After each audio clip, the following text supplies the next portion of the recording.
Hello and welcome to the Kick in the Creatives podcast, hosted by myself, Sandra Busby, and my fellow creative Tora Roskell, offering you interviews, inspiration, motivation, and a gentle prod in the right direction. And for lots more information, challenges, and other useful tools to help you get creating, you can go to www.kickinthecreatives.com. And of course, this is where you can also find today's show notes. Enjoy the show.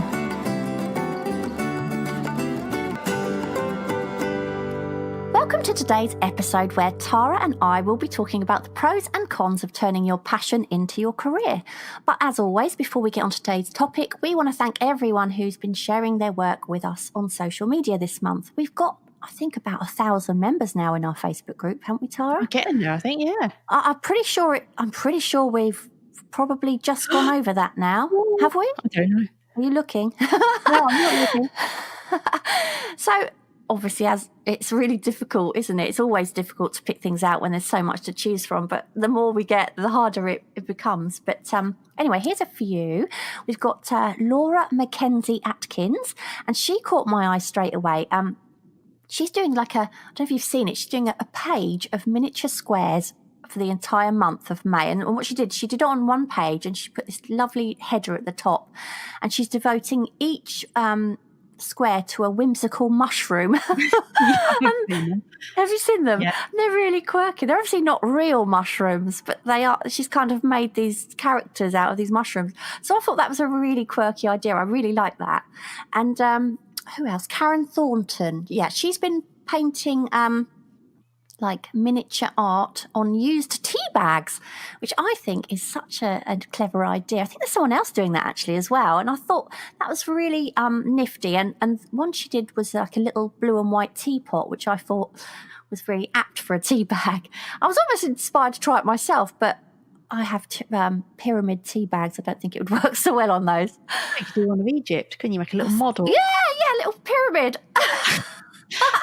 Or 3D art.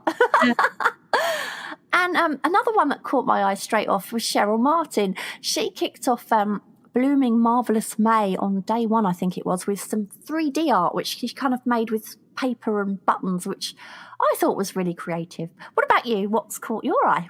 Well, I've really liked Christine Milor's, and I hope I'm saying that right, little watercolour abstract. And the really sad thing was that yesterday she said that she was going to stop doing them because she was doing the little ones, miniature ones. And she said she didn't feel like the little space gave her enough room to play with watercolours because also they spread out, when they're wet. But I thought they looked absolutely lovely. And then Sophie Knight, I don't know if you've seen her little miniature painting she's done. I have, yeah. I nearly mentioned her, and I thought, I bet you Tara's going to mention her because they're so good. Yeah, I really, really like one she did of, I think it was a train, like a tube train. Yeah, tube train. That was lovely. And then also Jackie Hussey Paluski, hope I've got that right. She's been doing some lovely little watercolour flowers, but what I like about them is the colours are so punchy. I actually asked her what brand she was using, and apparently there's some really old watercolours that she had, but so lovely and bright. Yeah, no, I really liked this month, I think, I always say it, this month has been our busiest yet, but I honestly think this one really has. I don't think any of the challenges, there's only one challenge that's more popular than the others. I think everyone's sort of getting really involved in all of them, aren't they? Yeah, I think the flower one's going down really well. And the miniature, actually, both of them, yeah. So anyway, what's been happening with you? What's new? Well, I've been doing loads of sketching recently and in so many different styles, and I think it's mainly because of our YouTube videos. So it turns out that underneath my OCD exterior is someone who can actually be quite messy. So who knew? I've discovered, I think, a side to my drawing or sketching that I wasn't really even aware of. So that's been really fun. I was amazed, I must admit, because you sent me the one through where you'd drawn over some torn up paper. I know. I sent Tara a text and it said, "You'll never guess, ... I've collaged," in big capital letters. She was like, I don't know if you gasp. So how do you gasp by text? Yeah, I don't know how you spell that. I don't know. Yeah, that was funny. And it was lovely, but you'd still managed to get, whereas me, if I've ripped out paper, I'm quite scrappy when I draw on it as well, you'd still manage to get the most beautiful lines on it. Well, I'm having a love affair. And guess what I'm having a love affair with? I know what you're having a love affair with. Something you didn't like before. Yeah. My brush pen, which I hated, and now I love it. And I've been drawing these I was going to say beautiful. I don't mean my drawings are beautiful, but these beautiful African ladies with this amazing hair and oh God, I've been so enjoying doing those, really enjoying them. Yeah, and I ripped up this bright red, bright yellow sort of paper and stuck it in my sketchbook and drew one of the ladies. So one of them had a headscarf on. I thought, well, that worked really well with bright colours in the background. But so I've been really, really experimenting. And really, I think, as I say, it's just the videos. Because I can't, you have to do the different stuff. Yeah. And anyone who hasn't subscribed to those videos yet, if you want to have a giggle at Tara and I making complete idiots of ourselves, but still learn something creative at the same time, then do check them out. If you go to Kick in the Creatives on YouTube and then click on the playlists, and you'll see a playlist called Art Kick Sundays, and they come out every Sunday. Anyway, apart from that, I've gone. Sorry, I was just going to ask, have you yet got out the chunky marker since I've persuaded you to do the brush pen? I tried it on that bit of pizza that I stuck in my sketchbook, but it didn't work. Oh, okay. And now it's covered in tomato ketchup. You should that away. That's not gone up yet. Why do you actually it's going up this week? So by the time, so the pizza. If you want to go and find out what Sandra's talking about, that will be on probably our most recent or maybe the last one before Art Kick Sunday. Yeah? Yeah, probably. Yeah. And I have also started a new painting. Hurrah! Can't wait. Well, I say I can't wait. I've started it, but I can't wait to get to the bit where it starts resembling what I'm actually painting. And I'm revisiting the marbles for this one. Oh, right. Yeah, so I'm really... Are you going light still, or are you going dark? No, I've switched the light back on. Yeah. I'm going back. Yeah. So I've got this little set of marbles on this reflective surface, and that's quite tricky to do. I did that before on that big 5-foot painting I did. This one's nowhere near that big, but it is quite big. So, I started that the weekend. So, it's all going on in the studio. What about you? What's new with you? You just said it on a reflective surface. So what do you put these marbles on to get this reflective surface? I've used a few things in the past. For that big 4-foot painting I did, or 5-foot painting I did, by 4 foot I think it was, I've got this sheet of glass, literally just a small sheet. And what I do is I lay it over a piece of card. Oh, right. Yeah. And then I put the marbles on that. But actually this time I didn't bother. I wanted something I wanted it sort of like more of a neutral colour. So I've told you, haven't I? I'm sure I've mentioned this podcast before on our, I think we did an episode, didn't we, on art tips. Oh, yeah. General art tips. Did I talk about my palette that I had made?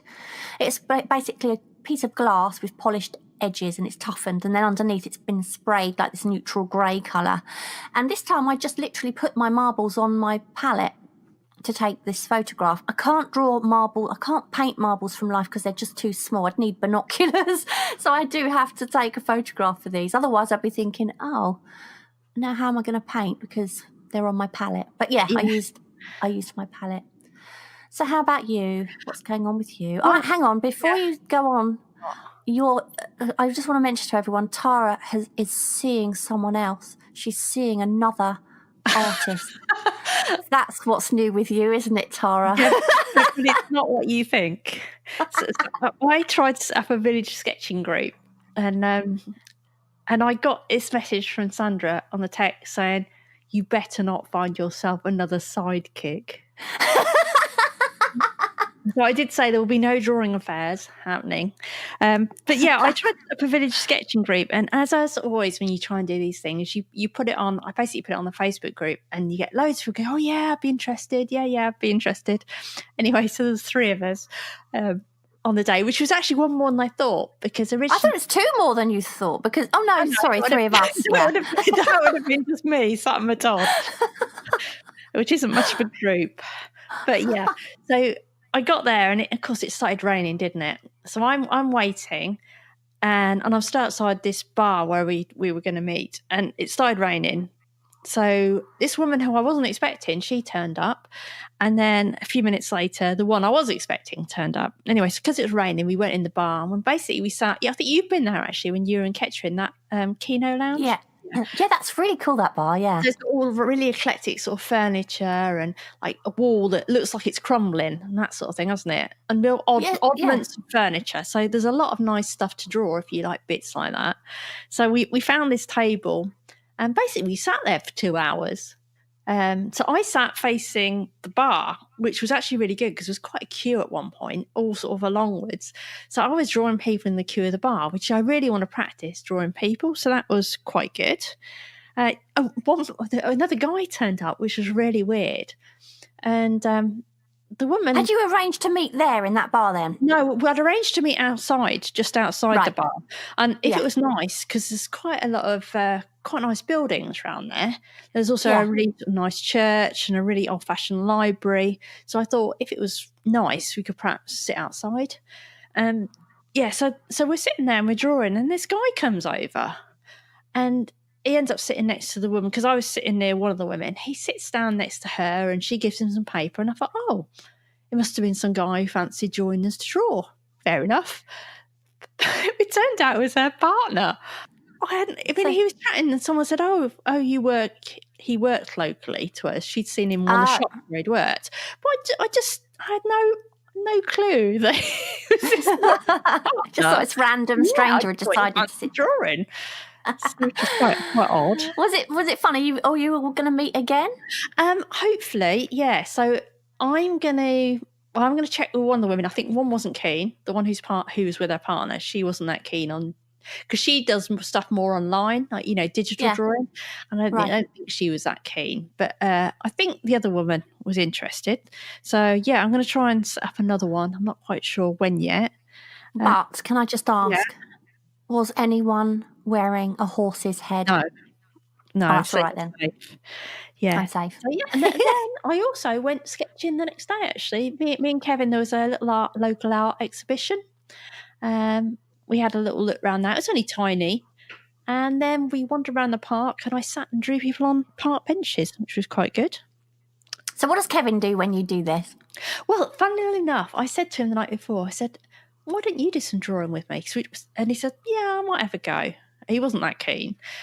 But we went to the pub first, had some lunch, went to this exhibition. And I said, do you want to draw them? He goes, nah. I think I'm just going to look on my phone. He'll look at sport and stuff on his phone. But he makes a good model, doesn't he? Yeah, and he has said if ever I fancy going sketching, he says, I'm well up for just sitting down somewhere and reading the newspaper while I sketch. So he's really good like that. Yeah. Oh, and of course, I nearly forgot, I also got to video a snail. Is this for Art Kick Sunday? That was another Art Kick Sunday. One you kindly wrote for me. What a nightmare that was. Yes. We're doing I think we're doing a video on sketching moving objects, aren't we? Keep giving it away. Yes. Okay, let's not give it away. Okay. Anyway, so let's not divert anymore. Let's get on to today's topic, which where we're talking about basically the pros and cons of turning your creative passion into your career, which I think a lot of people have dreamed about, haven't they? I certainly have, but I've got mixed feelings about it because aside from my art and obviously kicking the creatives, I do actually have a non-creative job. I'm waiting for your gasp. I did actually know you had a non-creative job already. Oh, yeah, go on. What is your non-creative job, Sandra? Boring. It's too boring to talk about. But it's at the end of the day, it is part-time. And it's their business, isn't it? And it's administrative. It's a family business, yeah. Basically, my husband runs his own business and I do a lot of the paperwork and, all that sort of accounting stuff. And I'm yawning already. Most of our listeners will be switching off right now. But it is boring, but it pays the bills. It's reliable. And, it's just, I've been doing it, for years. And so it is part-time. I've always insisted that I'm not going to do any more than, I basically do 9 to 3. Monday to Friday. Used to only do 4 days, but I had to go up to 5 days because we got really busy. But I'm really hoping to sort of step that back down again at some point and go back down to 4 days. And there are times, to be honest, when I really resent being there because obviously I would far rather be focusing solely on my artwork and kicking the creatives. And I'm really lucky, actually, because like I said before on another episode, that Paul has converted the back of my office. It's kind of like a garage. So my office is one end and my studio is the other end. So I can kind of flip between the two. So I am very lucky, really, because when it's quiet, I'm in the art studio a lot more, when perhaps I might normally be working. But obviously, to be honest, I would much rather be focusing just on art and kicking the creatives. But, even if I was doing a job that wasn't at home, when I really sit and think about it, there is actually, I think, a positive side to having a job outside of your creativity as well as a negative side. But I think, first of all, we should talk about the cons of being a full-time creative and then move on to the pros, because we like to end on a high, don't we? Finally, I think we'll look at ways where you might be able to have the best of both worlds. Well, shall I go on to my cons? Because I've got plenty of them. Yeah, explain your situation, Tara. Well, first of all, I just want to say what happened to me, because when I became a graphic designer, because it ended up destroying my passion for drawing, really. Because when I was a kid, I just constantly drew. I'd always be sitting there with a bit of paper, and I absolutely loved my first year of art college. And then second year wasn't quite so great. And then I went on to study graphic design. But that was really not because I wanted to study graphic design. It was because I didn't really know what to do. You're artistic, but it's like, well, what can you do with that you can make a living out of? And of course, there wasn't any great advice on how you could make a living out of that. So I've worked in the industry now for probably about 25 years. So you could say that I turned my passion into my career. And early on, there was quite a lot of drawing involved, even though if it was digital, a lot of that. But of course, then we got stock photography and stock images. And to be honest, people didn't really want to pay for you to sit there and draw something where they could buy something for a few pounds or dollars. And so the drawing became less and less. And often I would get jobs that really didn't interest me, but they still required you to be creative. And I think, you said your job, Sandra, isn't creative. Yeah. But sometimes it's almost better. If it's a job that doesn't interest you that's creative, it's almost harder because you have to kind of force yourself to be creative, even though it's dull as anything. And then I suppose when you get back, your creative energy is kind of gone. Yeah. When I went freelance, I ended up wanting to be given boring design work. I know that sounds terrible, but stuff that I could just get done quickly and it paid well because it didn't require any thought. So it didn't drain that sort of creative energy from me. And sometimes I would set myself creative projects, but these were generally digital. So I was doing those and I'd come up with ideas for characters, but I'd always have a motive behind it that it would end up being something commercial. So it was never just, I'll do this for fun. It was, maybe I could do this and maybe I'll be able to publish it or, something like that. And I only really got back the spark for drawing after we did our Does Alcohol Make You More Creative challenge. That was before we started kicking the creatives, wasn't it, really? It was when we kind of first met, wasn't it? Yeah, and I remember, do you remember we drew that bottle, didn't we? We had to draw a Prosecco bottle. And I started doodling after that again. And it was really weird because sitting down and drawing that bottle, it felt really, really alien to me. Yeah. Because I used to have to scribble stuff for graphics, but it wasn't like looking at something. It was just like scribbling where elements would go on a page. So there I was, sitting and suddenly realised, oh, yeah, I remember you have to kind of measure off where things go. And then I started doodling. I think that kind of developed, and then we decided to develop that into Kicking the Creatives, didn't we? So it kind of, that's what brought your passion back, isn't it, for art? Yeah, and because we were doing that purely it was for a laugh, really, when Yeah. No, it was a genuine scientific experiment. Yes, sorry. Yeah, under strict conditions where Very you drunk strict. too much, yeah.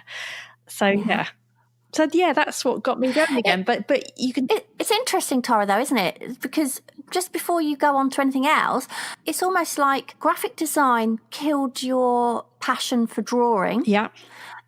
And now drawing has killed your passion for graphic design. I'm No, not sure you had yeah, the passion for it necessarily, but it's kind of almost turned it the other way around, hasn't it? Well, no, I haven't had passion for graphics for a long time, so Right, yeah, right. That's long gone. Well, I don't even know if I ever did, but you know, I think for me, because what I think you don't see if you haven't ever had a creative job, and some people are probably really lucky and find something that's totally suitable for them.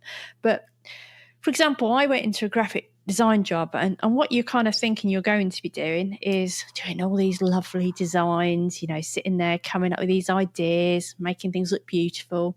And what happens is someone comes in, they say, oh, we've got these ink cartridges. We've got this company that make ink cartridges. They've already had all their packaging designed. So what we've got to do now is redo the artwork, but pull the languages on the back.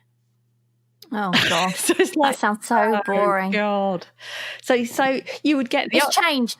Do you think it's changed over the years? Because, like you say, back then, when you first started, there was a lot more drawing involved. But now, I think as time goes on, we rely more and more on computers to do things for us. Well, no, I think that's always been the case. There's always been way more of a kind of the tedious side, I would call it, of design. Yeah. I think probably if you go to the city, there's probably much more of a hierarchy where you'll have a creative director who's coming up with the ideas, and that's probably the position you want to be in, you know, and then you've got the other people kind of making his ideas work on paper. Yeah. But where I was, you know, everybody was just mucking in. So if there was a bit of packaging where you had to put the thing on, or if you had to create a flash for a cereal box, you know, it's just anybody would do that. Yeah. There wasn't like someone who did that sort of stuff while you did the creative stuff. So yeah, it's not always what it's made out to be. I think a lot of things in computer design isn't. I remember a friend of mine actually lives in Toulouse, and I've known him since I was very, very small. And I went over to see him in France one year, and he obviously had a photo. He took a photograph of me in a bikini. Bear in mind, I was in my early 20s at the time. Yeah. And as a present, he sent me a present, and I mean, quite why I'd want this. He was a real joker, but he sent me this present, and it was basically a puzzle where it was me in my bikini made into a puzzle. But he was one of these. He worked in advertising. Now, he was an artist, but he went into design and all that. And basically, he was responsible for things like, I believe this is right, the Pretty Polly legs. You know, remember Pretty Polly stockings and tights? Yes. And he used to point out some of the posters that he'd actually been part of doing. Yeah. I said, you know, what's involved? And he said, basically, what he has to do is make sure that these legs are absolutely the perfect legs and what everyone would imagine the perfect pair of legs to be. Yeah. So don't quote me on the Pretty Polly thing. It was something like that. Yeah. And anyway, he sent me this puzzle, and I looked at myself and I was horrified because he'd lengthened my. I mean, bear in mind, I was about 22, so I looked perfectly okay in a bikini in my 20s. But he'd made my thighs like about twice as long. He'd nipped my waist in to ridiculous. I mean, I looked like Barbie doll. It was awful. I was like, why would you do this to me? He did it for a laugh. Yeah. I hope he did. Either that or he just thought I was did not warrant a bikini. I don't know. But it was really, I don't know why I'm going off onto this. I'm going off topic here. But yeah, and he was explaining these things you see, these big, you know, posters on the side of walls with women in their underwear. And he said, and men as well in their underwear. And he said, you know, a lot of these 6-packs that you see, a lot of that's just down to the Photoshop people enhancing shading where the muscle would be and all this sort of stuff. So it's really interesting. Now, I'd love that. That sounds like fun to me to do, but at the same time, it must get tedious after a while, you know. Well, I'm all for reality, to be honest, with things like that. I don't think people should be Photoshop, but there you go. Well, even worse, and I have to be careful how I phrase this. When I used to have a share in a company, we used to have a room within another company, And for some reason, in the other company, they were doing some work. So one of the guys got shifted into our room. And some of the work they used to do was retouching men's top shelf magazines. Have I told you this before? No. Anyway, so the guy's sitting there, and basically his job during the day is like retouching women for these magazines. But the woman he was having to retouch, it was obviously a shot that was done quite a while ago. And women's hair fashion, and I don't mean it on your head, has changed quite considerably. So he was having to retouch out the hair. She was becoming a Parisian. Or a Brazilian? I think I might. I really think I might have to edit this out. Maybe that's our blooper. Oh dear! It's like going too far. I think we better move on to the actual topic again. I can't remember. It definitely wasn't that though. Yeah. Well, basically, I don't know what you were talking about now, but I'm going to go on to a few years ago. There was a program. Did you ever see it? And it was called "What Do Artists Do All Day?" No. Do you remember that? No. Yeah, I don't know if it was on BBC Two or something like that. I don't know. And it was on in the daytime. Obviously, no one's interested. But basically, yeah, what do artists do all day? I'm sure some of our listeners might have seen it. And I think each episode followed a particular, quite well-known artist and what they would do, like on an average day. Oh, yeah. And I found the whole thing to be a bit unlikely, to be honest. I mean, they seem to make all of the artists seem so mysterious and a bit bonkers, quite honestly. I mean, you never saw one of them loading the dishwasher before they started or suddenly remembering that they'd forgot to pick the kids up from school, you know, the normal stuff. But there was loads of scenes with them like enveloped in a smog of smoke and scrubbing at their easels, and they'd have a break at a quaint little backstreet hideaway and sup on their beer. So there seemed to be a lot of smoking, pondering, wandering, and yeah, a little bit of painting, but very little normality. And it was kind of feeding that image that so many people have of artists, really. And it's funny because I've had a couple of people say to me in the past, "You don't look like an artist." And I just think, well, what does an artist look like then? Should I be sporting dreadlocks and only have one ear? So it's funny, isn't it, how people have this kind of image in their heads of what an artist looked like. But in any case, I think most people would imagine that an artist spends all day at their easel painting whatever they like. They can make up their own hours and basically get paid for having fun. But that is so far from reality, really, isn't it? Certainly if you rely on it for an income. I mean, the reality is you're going to have to spend a lot of your time creating things that you don't particularly want to or feel like doing. You might be forced to take on commissions that you don't particularly like the idea of. And having done that myself in the past, I know that actually can create a real problem and leave you not wanting to paint at all. So it's definitely not all fun and games. No, I mean, I remember you did one commission, didn't you? And you just fought with it. Do you remember? The turquoise one. Oh, yeah, I really did. I took it on and it just wasn't a subject that I was interested in. And it was a colour I hated. And it was a triptych, which I don't know what it is about triptychs, but I don't like them. I don't like the split canvases. Everyone's to their own. But having to actually paint one, I just wasn't enjoying it at all. And, you know, that I only took it on because I was getting paid for it. Yeah. But I learned really now, I've certainly learned now that, and this is what about, you know, having a job does for me, is that I can pick and choose if I do take a commission, it'll only ever be now something that I know that I'd love to paint. I'll never take on a commission.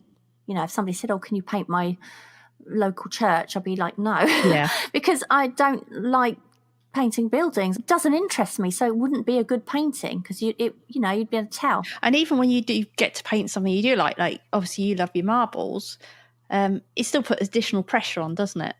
Yeah, it's very, very different. I mean, like I'm painting marbles now because I fancy painting them again. I just feel like painting them again. There's also another subject I want to get onto that I feel like doing. Very different, but they're two things I want to do.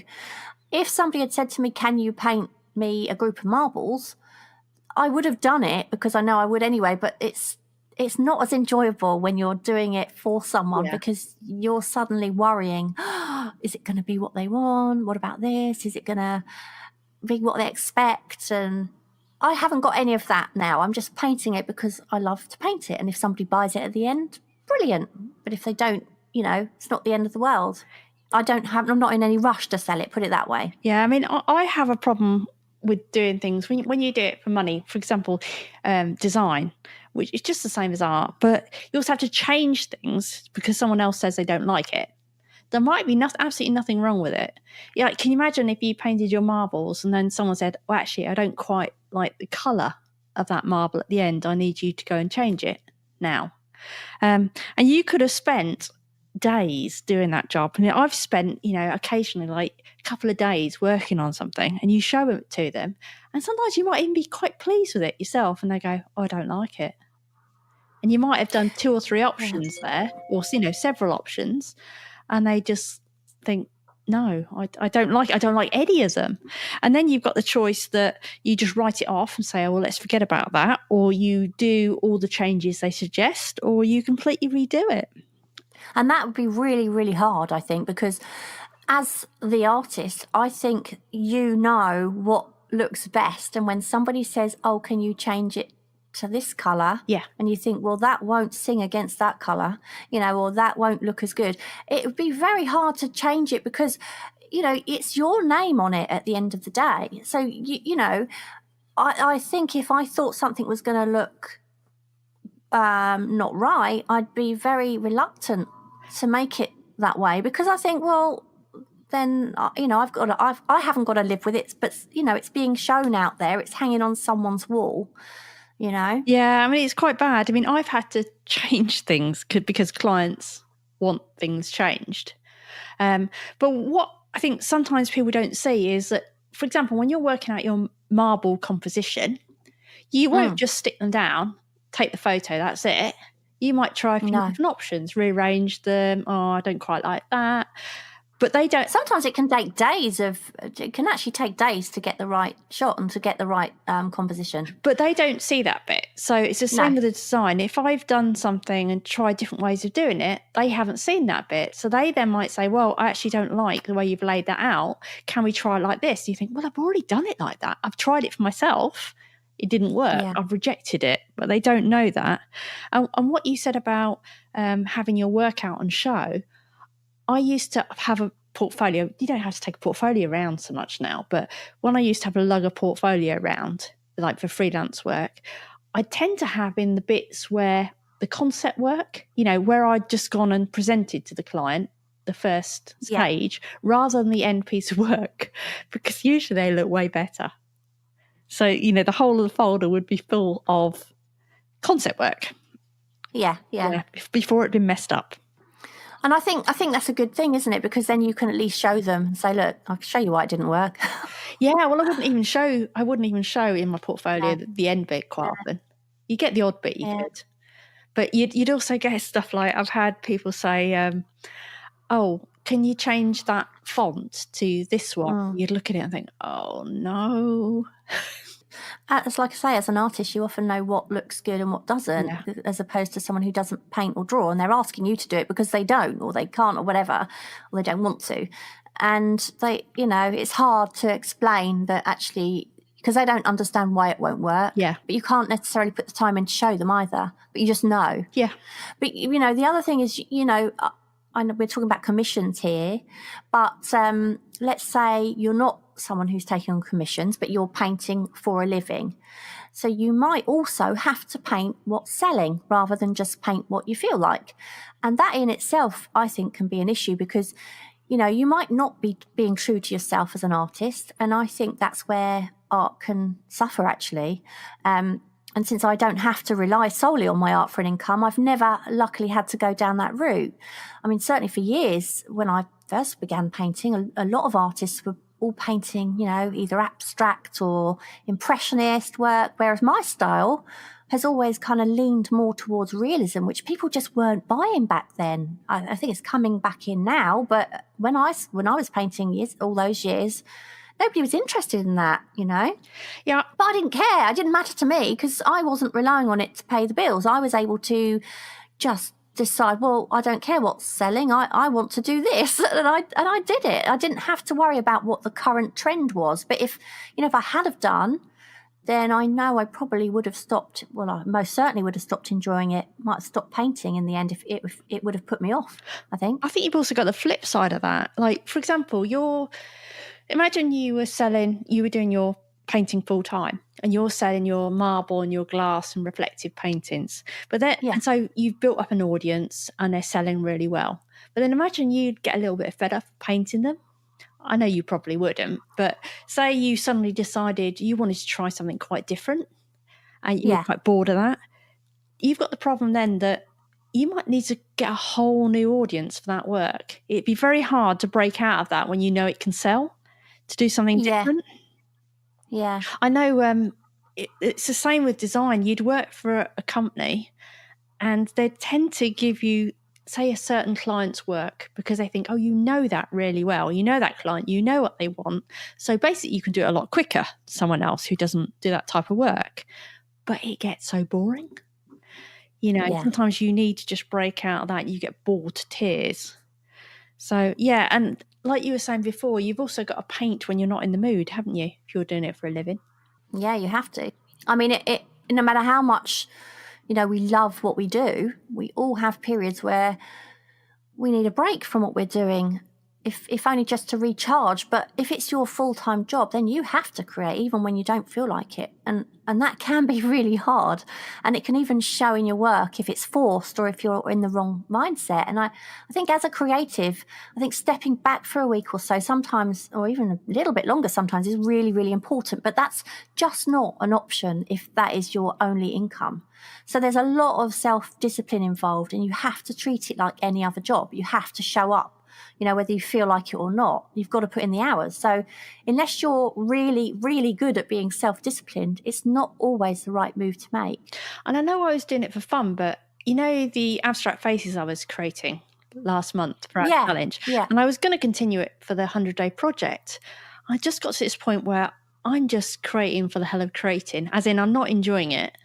I'm just doing it. Yeah. If I was doing that for a living, I would just have to keep going, wouldn't I? I wouldn't be able to stop, because I would need to keep making them if I was selling them, because there's so much more pressure if you've got to make that money.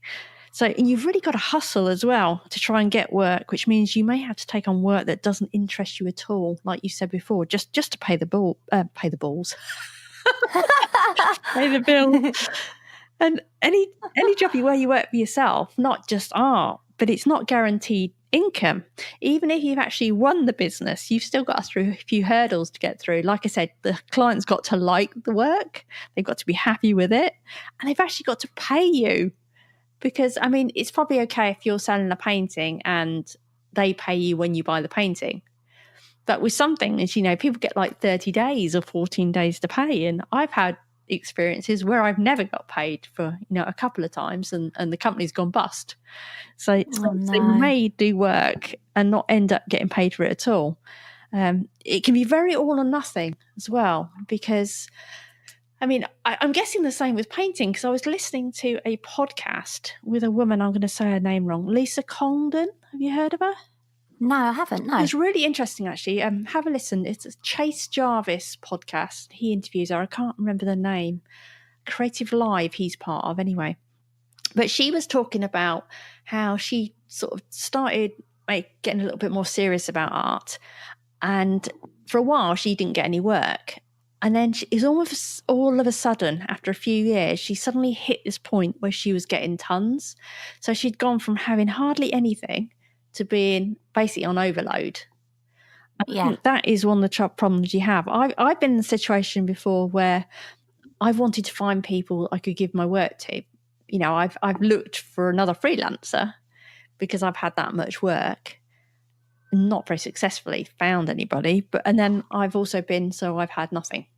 So you've really got to balance that. And I guess with paintings as well, you could either sell loads or sell none. Yeah, exactly. And I think now, so many more artists are marketing themselves rather than, relying on galleries to do it for them. They're not just painting anymore. 50% of their time will be spent on the marketing side. So that's photographing your work, updating your website, promoting across social media, blogging, networking. The list goes on. And when you do sell a painting, there's that task of packing it, weighing it, getting quotes for posting, arranging the shipping. And it's surprising just how long that can actually take. And even if you do decide to go through a gallery, you've still got to work with them too. They're not going to come and pick your work up, and they'll still expect you to do a lot of the promotion as well. And after all that, let's not forget about the accounts. So once you start selling your work, you have to keep track of what you're spending and what you're earning, because the taxman is definitely going to want to know about it. So, painting is just a fraction of what a full-time artist has to do. There's a lot of boring stuff to do around it. I was going to say about the gallery as well. If you're going through a gallery, obviously they're going to help, get your work out there. But of course, they're going to want up to 50% for the pleasure of that, aren't they? Yeah, these days, I think a lot of galleries are finding, it harder because of obviously all the online things going on now. And quite often somebody will walk into a gallery, they'll look at the artist's name and think, I'm going to go directly to their website, because basically if you buy directly from an artist, it's going to be a whole lot cheaper than buying it from a gallery, isn't it? It is, yeah. What you were saying about marketing, and this is terrible and me being really, really lazy, but I did those faces, the abstracty orange faces over. Yeah.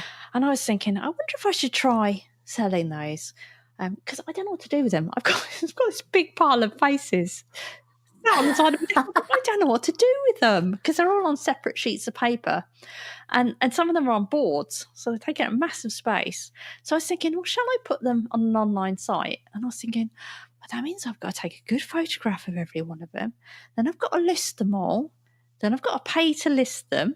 And I was thinking about all the things I need to do, which is fine if you can charge a decent amount for your work. But if it's only quite small, by the time you've done that, that is a very, very low hourly wage, isn't it? Oh, yeah, definitely. I mean, painting, even if I say, for instance, this marble painting I'm doing. So let's say it took a few days of shots and stuff to get the right kind of light and all the rest of it, the right composition. And then, of course, there's the painting part. So forgetting about the painting part, you've then got to photograph the work, and then you've got to upload it to your website. And you've got to upload it to social media. And obviously when it sells, you've then got to, do all the shipping, like I said. You can add probably 5 days. Yeah. 5 days work on top of how long the painting takes. Yeah. And I think people wonder why art's expensive. There's a very good reason why art is expensive. Yeah. There really is. Yeah, beyond the materials, because they're expensive as well, aren't they? If you're doing a large painting. Yeah. But going back to galleries, though, I went into a gallery the other day. They want to add 50% on, and you can either let them take 50% or you have to add on that onto what you want. Yeah. Do you know what I mean? And this gallery, I was walking around it, and the other day they had brackets, like price brackets. Yes. And they would have sold my art, and this is no lie, mine would have been in the £5,000 bracket. Wow. It's incredible, isn't it? Well, I think you should try that for yours. Yeah, but I wouldn't. I kind of almost think it's a difficult one, isn't it? Because I think art is very valuable. I really do. And I think it's unique. And I think it should be, I say it should be expensive. I don't think it needs to be that expensive. I think it should be, everyone should be able to have access to art. I think there's a perceived value. So, yeah. So, say, for example, you and someone else could paint exactly the same thing. Well, I don't mean exactly the same thing, but you could paint things in very similar ilk. Imagine you've got someone who's got very good skills, very good painting skills like you. So you're painting a similar ilk, and you've got two paintings side by side, but they might decide whether they'd sell it or not, that theirs is worth £10,000. Exactly. You might decide yours worth 500. So it all depends if the person looking at that perceives theirs to be way better because they priced it at 10,000, doesn't it? Yeah, I've heard so many times, you need to price art expensive, because if you don't, people don't think it's good. Yeah. Well, I find that I struggle with that. I really do. I always think, my prices are probably too low because of that, because I find it hard to just, even though I think actually the hours I've put into a painting are far more than I'm probably charging way too low, to be honest. But, some of the paintings I would have put in that gallery, they would have been 5,000. There's nowhere near, I wouldn't dream of putting that price on a painting. We're going off topic again, aren't we? But I just want to ask you one question. What is ilk? What does ilk mean? Feel. What? Feel. Okay. I've never heard of that before. I'm going to have to look it up myself now in case I made it up. But I haven't. Right, I'm going to do a quick search. Ilk. I don't know if you're putting this in the podcast or not. Oh, a type of person or thing similar to one already referred to. Oh, okay. So similar genre. Yeah. I would have said, yeah, okay, that I get it now. Similar juxtaposition. No, not at all. I was thinking, what does that mean? Yeah. So they might paint still lifes. They might be a really good painter like you. They might paint reflective still lifes like you. Yeah. So shall we move on to the pros now of turning your creativity in a full-time career? Yeah. Okay, so you get to do what you love all day and you get paid for it. And if you get it right, you end up doing something you love and you can charge for, and it could be fantastic. Although you don't actually get to do what you love all day, as we discussed earlier, but you get to do what you love and get paid for it. This is another positive bit. So I'll have less of that, please. But yeah, ultimately, the more you paint, obviously, the more you improve. And that's what's so good about doing it full time, is that you're basically, hopefully, being paid to own your skills. To what? Own your skills. With a H. I always say own. It's like honest is spelt with an H, but you don't pronounce it. So I've always said own your skills, and it is hone, isn't it? Yeah. But it's very hard to find time for your art, when you have another job and other commitments. So by doing it full time, you no longer have that problem, and you can develop so much quicker than you might do otherwise. Yeah, and I think it really feels like you're not working. I mean, if you could imagine that you could sit and paint whatever you wanted, whenever you wanted, if you could charge enough for it. Like, you were saying those paintings in the gallery. So if you knew that each of your reflective paintings you could get £10,000 for, it would mean you wouldn't have to paint too many. And then I think then you're at a kind of nice point then, because you can paint what you want, not have to paint too much, and do really well.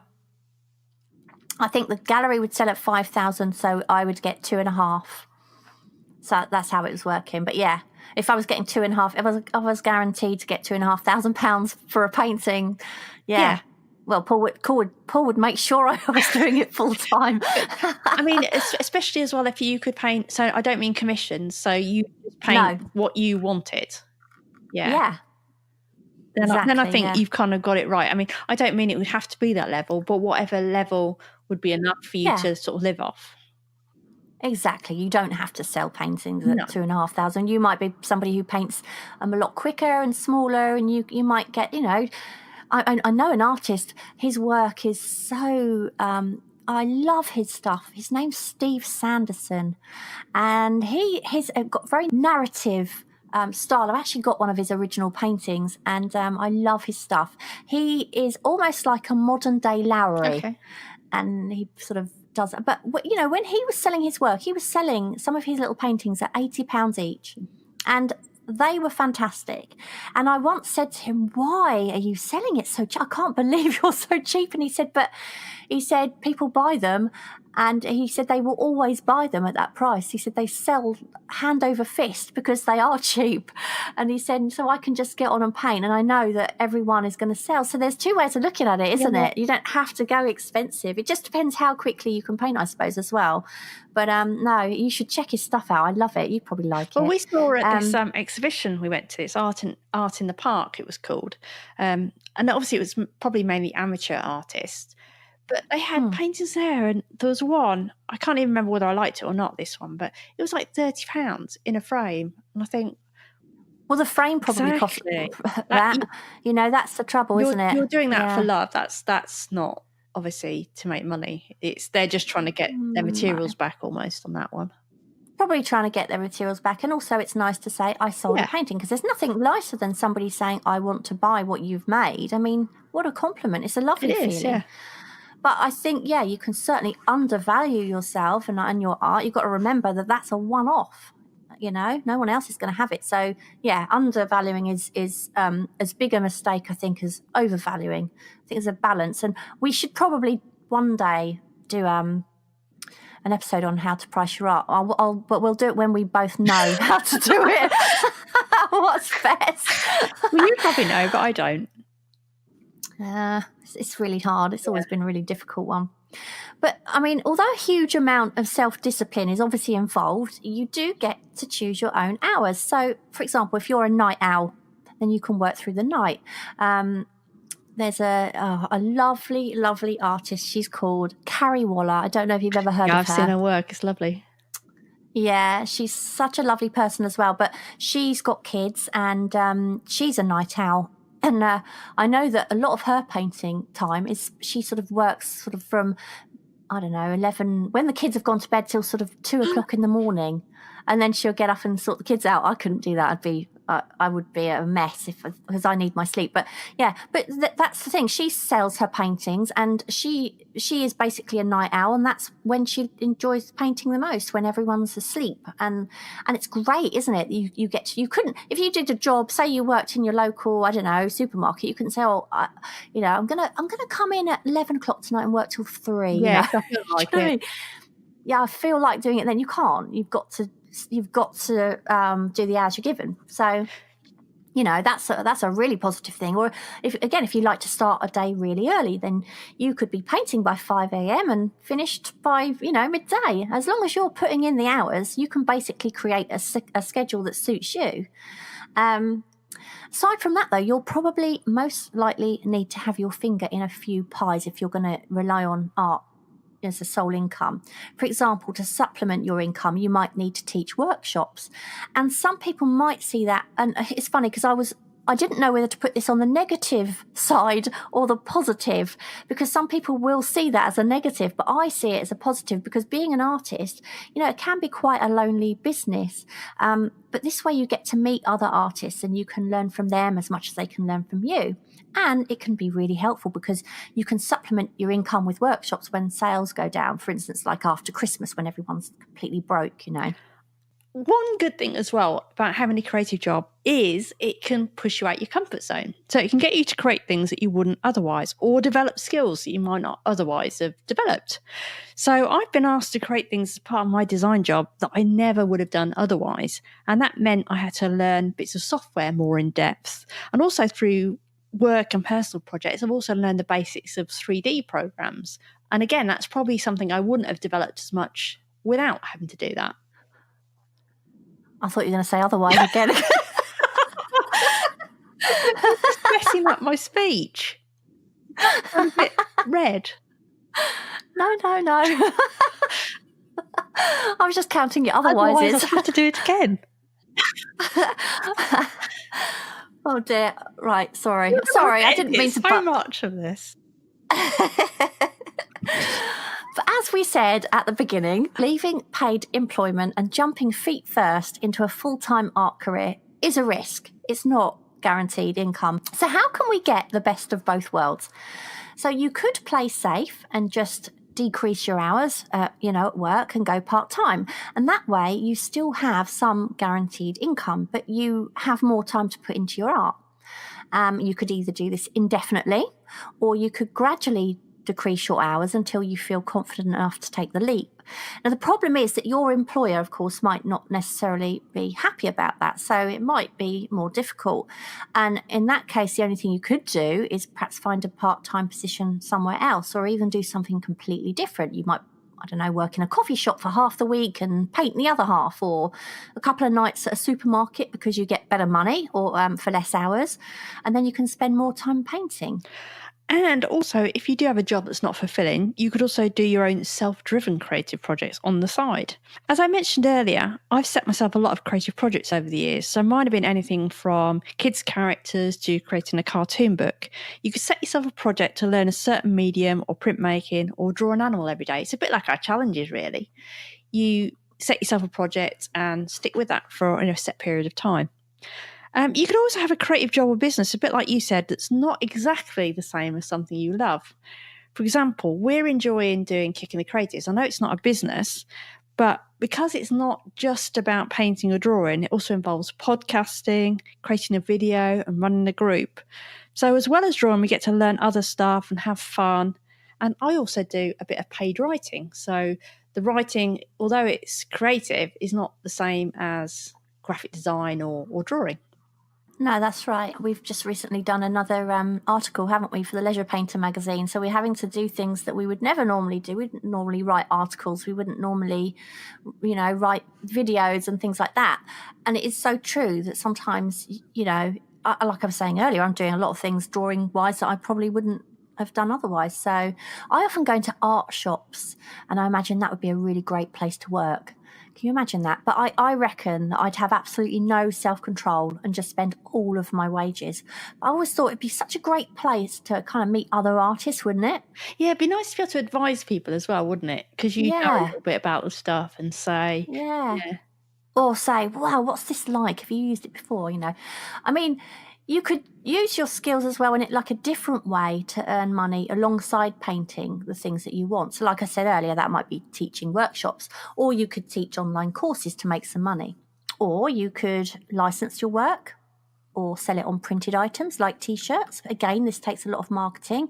And as you know, I've recently started making prints of my artwork, and that's an avenue I've never visited before. So yeah, but it is work. It is all hard work at the end of the day, no matter what you do. But it depends how badly you want it, I suppose. Yeah, I mean, we created some T-shirts, didn't we, for Kicking the Creatives? But we've only sold a few. Again, that's because we haven't marketed those enough. Yeah, and the marketing is what takes so much time. But then it's like, well, where do you start? There's so much marketing to do. It's kind of priorities, I suppose, isn't it? Yeah. And I think one thing is, if you are going to have a creative job, try and make sure you get the type of work you like.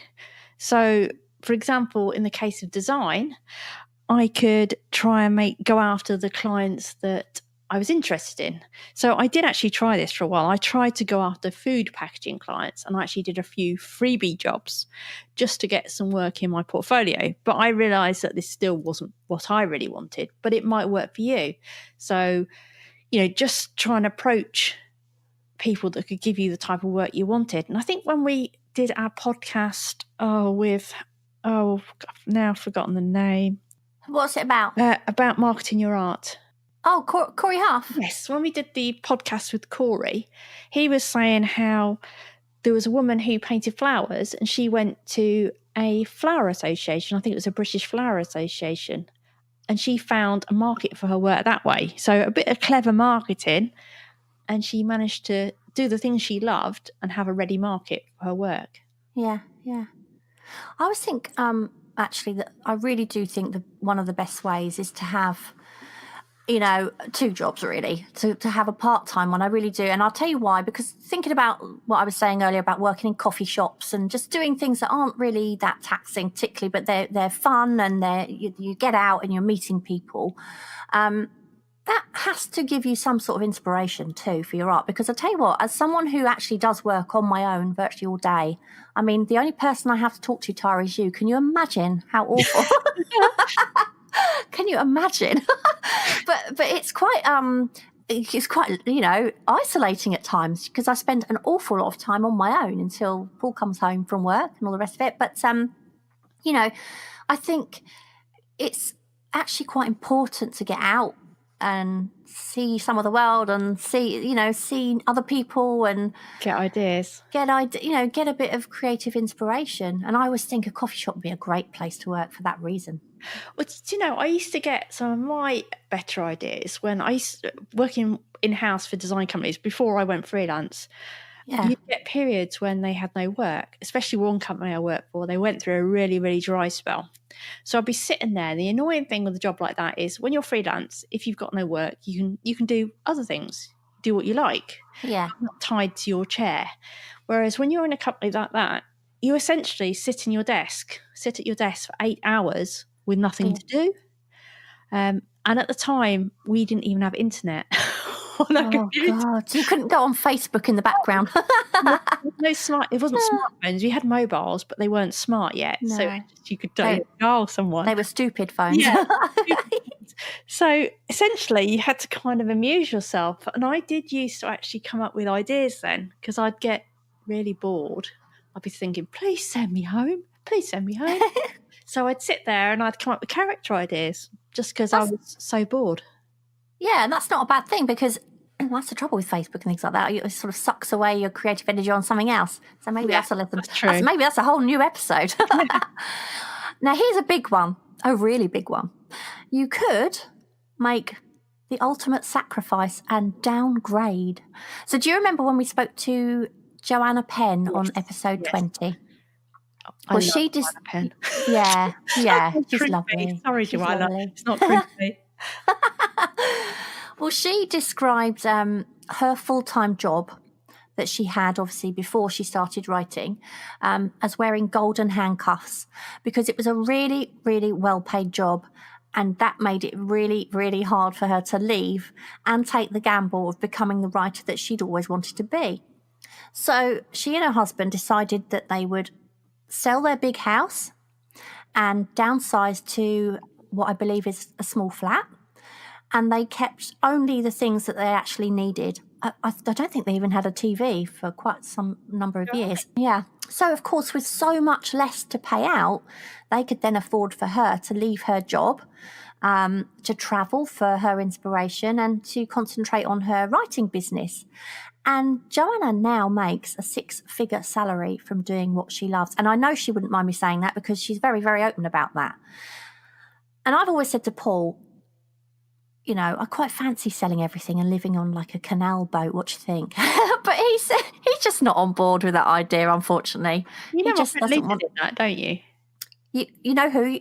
Your friend. Your friend. Yeah, you told me about. And I've said to him way before you ever told me about that. Oh, wouldn't it be amazing just to sell everything and live a simple life, little canal boat? How wonderful. Yeah, so everyone is thinking of doing that or does want to do that. My friend Lisa Warner, she's got a YouTube channel called Life Full of Meaning. Now, Lisa's very creative, but not in the arty sense. She's very creative kind of in a business way. But yeah, they basically sold nearly all their belongings, just came out of their house, you know, with more or less what they could carry. I think her husband had some of his tools that they kept in the office. But yeah, wanted to make their life more about experience than things. So that's what they've done. So yeah, check that out. YouTube channel, Life Full of Meaning. I love that idea, but wow, that's so brave, isn't it? I mean, hats off to Joanna for taking that leap, but at least for the worst case scenario, that hadn't worked out. They wouldn't have, had to default on their mortgage payments and things like that, because they could still afford what they had. But it's, I mean, it's something to think about, isn't it? Because we all sort of tend to spend our life trying to save for possessions, and really they mean nothing. Well, they always say, don't they, when they talk about people being happy, they say buy experiences, not things. Oh yeah, I mean, do you know what, the times the holidays that Paul and I have gone on, I'd rather have those amazing memories any day than I would an extra bedroom. Do you know what I mean? Yeah, well, it's just simple things, even like me and Kevin, when we had that hot Easter weekend, we just went to town, sat outside at a restaurant, not even an expensive meal, and I just drew and Kevin sat there, and then we walked, and it's just simple things like that. It doesn't even have to cost you much, does it? Oh, I so agree. But it's the experience rather than going and spending a load on, an item. Yeah, there's something to be said for that. So it's well worth thinking about and remembering, I think. But yeah. So shall we go on to our previous question we read out last time? Yes. Which was, where do you see yourself creatively in 5 years? Now, is it worth me asking you whether you've thought about this and come up with an answer? Well, you know the answer, don't you? The answer's no, I haven't thought about it. Well, I kind of did look at it and think, oh, she's going to ask me this. And I was thinking, I don't really know. What I would like to be doing, if it's a perfect situation, then me and you would be doing Kicking the Creative still. Yeah. We will have some brilliant sponsors. Yeah. Sponsoring us, and How amazing would that be? Be absolutely amazing. We'd perhaps make some courses, and we maybe have some other people coming in making us some courses. And we don't. What you mean is earning a little bit out of it so that we can actually step back from our other jobs. Really nice, and also I'd quite like to be able to sell a few paintings or drawings as well. Yeah, well, I've kind of learned that, you can think where you'll see yourself creatively in 5 years, but I've realised that life just twists and turns so often you just can't imagine because it's never right. Well, hopefully you're right. Yeah. We've both got the same vision, exactly the same vision, which is great. But what I mean is, like, if you'd have said 5 years ago that you would have, well, say for instance, I remember the first time that I was invited to be a guest on a podcast. Yeah. Now, if somebody, I was going to say no, I just was terrified. If somebody had said to me 5 years ago, you'd have been interviewed on a podcast, I'd have laughed and said, no way, because there's no way I would be brave enough to talk on a podcast. So, and yet 5 years later, I've not only done several of, podcasts on other, interviewed on other podcasts, but also we have our own. We've got Kicking the Creatives, which I never even thought about back then. So these were all things that weren't part of my plan, but it's been amazing. Yeah, well, if you'd have said to me 5 years ago that I would like drawing by hand again, I'd have said that's never going to happen. I thought that had gone, done. Yeah, so it's interesting. I know where I'd like to see myself creatively, but in my experience, sometimes it can actually be better. Yeah, well, let's hope so. Yeah. Anyway, back to the question. So where do you see yourself creatively in 5 years? Okay, so first of all, I've got Cheryl Pond, and she says, I hope to go from my sketchbook to paintings in acrylic and have a creative group to meet with once a week. I'm almost certain that she started painting in acrylic, didn't she, last week? On the group? Did I see an acrylic painting she did? Oh, I might be wrong, unless it was in her sketchbook, but I'm sure, Cheryl, you did that. If not, do it now. Don't wait. Somebody did a self-portrait. That was Cheryl Pond, but I don't know if it was pencil or acrylic. Oh, maybe. Well, don't wait around, Cheryl. Don't wait 5 years. Get on with it. John Munro, this is exciting. He says writing TV drama. Yeah. Now, John Munro, he's isn't he? I know, obviously, we know John Munro now very well. He's been on our group for a long time, but he does the poetry challenges quite a lot, doesn't he? He does, and he also said he was going to some BBC writing thing. Which sounded exciting things ahead for John. So good luck with that, John Munro. Don't forget to keep us in the loop. We want to know. And then I've got Angela Murphy, and she says, probably still in a care home, but I might be drawing on the furniture. No, I think that's Angela's sense of humour, because Angela actually works in a care home. Probably still. Oh, I see. I was going to say, she's certainly not old enough to be in a care home. No. So I've got Iris Bellon. She says, I have no idea. That is my struggle. But, sometimes when you don't have an idea, you get some nice surprises like I have. So don't worry. And then I've got Mary Flynn, and she says, well, I'm hoping to retire from my teaching job and become a full-time artist. I would love to write and illustrate a children's book.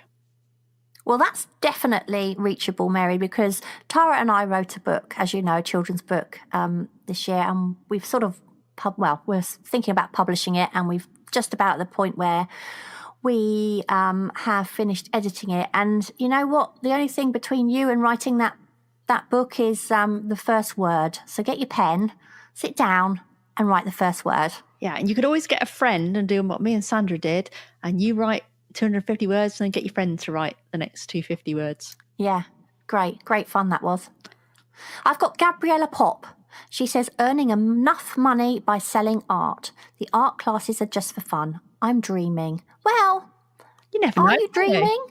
Are you dreaming? I remember dreaming of selling art, and now I sell art. It doesn't have to be a dream. It's what you make. You've got to make it happen. And I've got Nia Edmonds, and she says, I'd like my arty business to be thriving, to maybe have an actual shop in my city. Oh, how lovely. Yeah, how exciting. But meanwhile, you could always have an online shop. Yeah, I think she has. I think she's doing has she? Etsy, I think. Yeah. And I've got Deborah Crary, still painting, possibly like Renoir, with my kids or hubby tying my brushes to my hands, or maybe fingerprinting or playing with my jelly plate, but still making art. There's no stopping me. That sounds so much fun. I've got Alan Green. He says, like now, but better, and working less hours, and making more money, and being more famous, and not having to rush around in the mornings to teach, and having green hair, and being a little bit more eccentric, maybe wearing wacky clothes. Apart from all that, like now, but better. So basically circling back then to what we were saying about what people see as a typical artist. Yeah, basically. I always think it's really strange, isn't it? I remember when I was at college years ago, this is before I ever went into art, you always knew the art students. Yeah, you did. Because they always had their own, it was almost like their own uniform, wasn't it? You had to have woolly hat and you had to have plaits or dreadlocks, and you had to wear really long grey clothes and big scarves. I remember wearing stuff to art college, and I used to get covered in paint because I was rubbish. But I remember wearing a lot of cut-off jeans, not like dungarees. No, just cut-off jeans to the knee, so they were like short thingies, or I'd buy them like that. And some of them had like panels of material in them. But then I'd put a smart jacket with it. That's what I thought the look was, anyway. Yeah. Right. Yes, sorry. Moving on, we've got Dorina Bell Petty. I have a complete vision. I'm in my studio, which is full of light, surrounded by large works in progress. There are finished paintings hanging high on the walls, and I'm being interviewed by a journalist with a cameraman. My assistant is working away on the business computer in her office. It's so clear to me, the building, the skylights, even the interviewer's clothes. Well, you know what they say, Dorina? They say that if you have a clear enough vision, and if you write your vision down, and especially if you have a vision board on the wall, then it's much more likely to actually happen. So I've got every faith, Dorina, in that. Have you got a vision board? I've got an assistant. Her name's Tora. No, I think it's the other way around. Sidekick. You know, you were saying to me about don't find yourself a sidekick. I did think, well, maybe I'm the sidekick. No, I think I'm definitely the sidekick. I think I'm the sidekick. Let's fight over being the sidekick. I think I'd rather be the sidekick. No, I shouldn't divert. We're supposed to be reading these answers, aren't we? Go on then. Right, so I've got Miok Art Dis, hopefully animating for some company and creating comics. Great, that sounds really good. Catherine C. Slater, probably much the same as now. I'd like to think I'd be doing lots of creative stuff, trying new ideas, learning new things, and taking risks, even at 76. Alan, I might join you with the green hair, she says.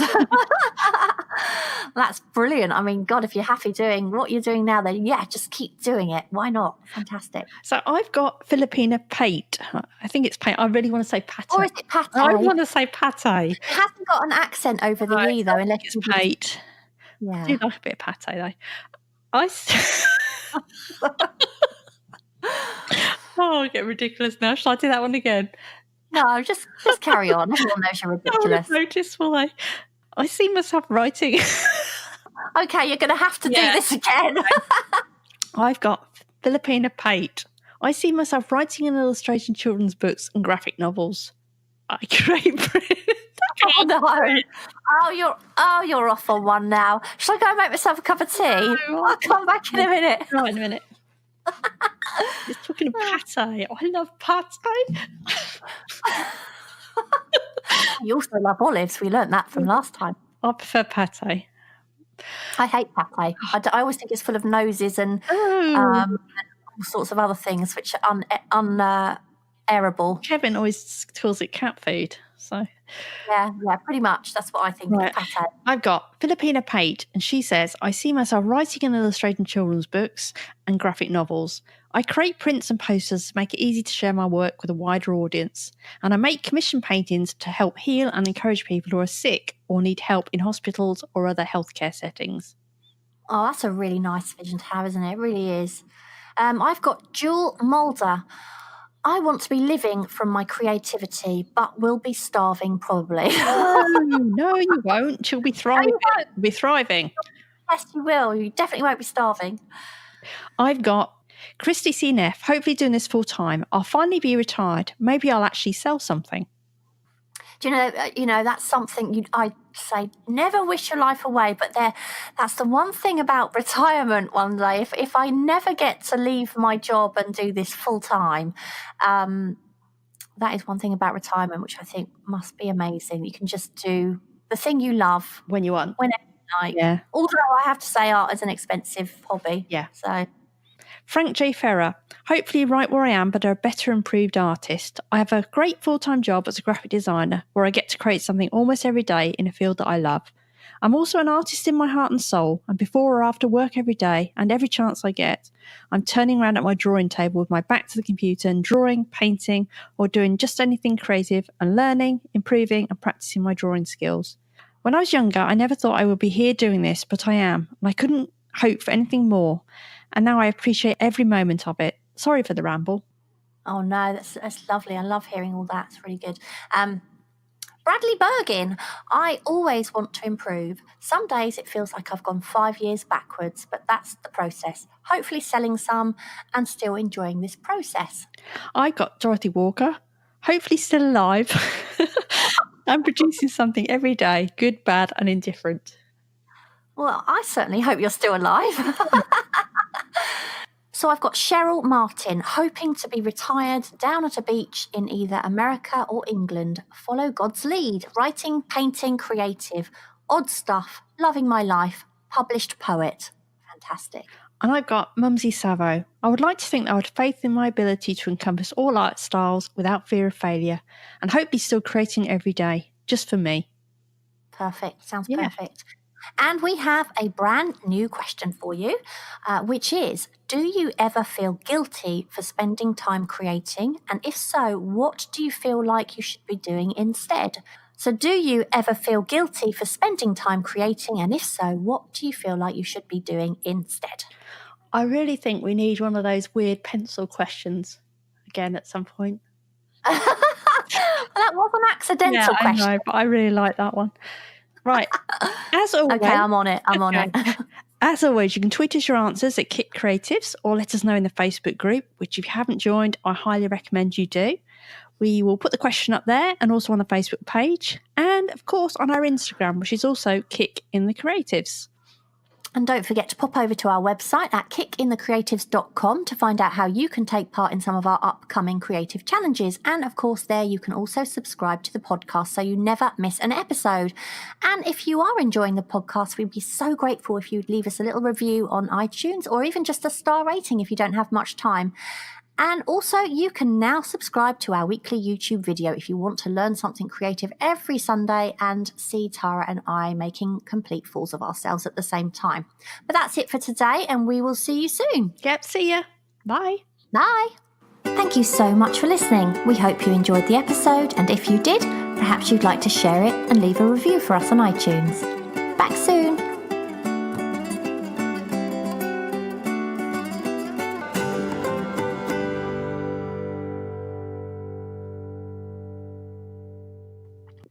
I'm lost. Where was that bit? I was ad-libbing. Do you never ad-lib? That came later. I remember that coming later. I thought you'd skipped ahead and I'd missed something. Okay. No. Sorry. No, it just came into my head. I'm sure that comes later. I think I've got that down later, or somebody's got that down later. That's all right. I'll just cut you out. Don't worry.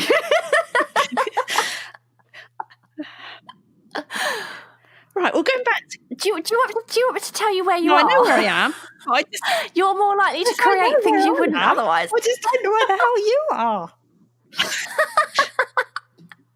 I'm monitoring myself. Right, okay. You know I'm no good at that.